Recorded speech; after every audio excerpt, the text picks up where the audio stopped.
Oke,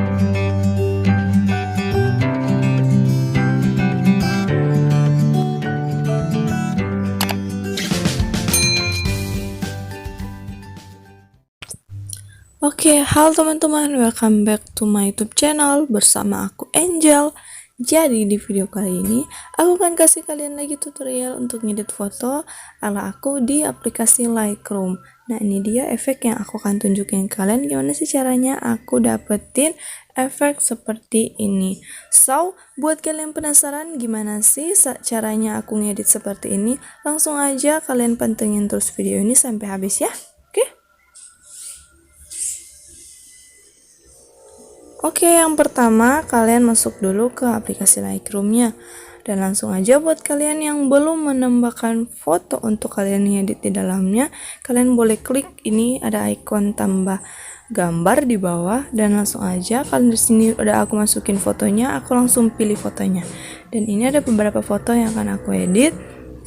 Aku pilih dulu foto yang di bawah ini. Bukan. Yang sebelahnya aja. Oke, jadi langsung aja kita mulai ke pengeditannya.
Oke teman-teman, itu dia cara pengeditannya. Semoga video ini bermanfaat ya. And jangan lupa untuk di like, comment, and share. And jangan lupa untuk kalian klik tombol subscribe-nya karena subscribe itu gratis. Sampai jumpa lagi di video selanjutnya teman-teman. Bye-bye.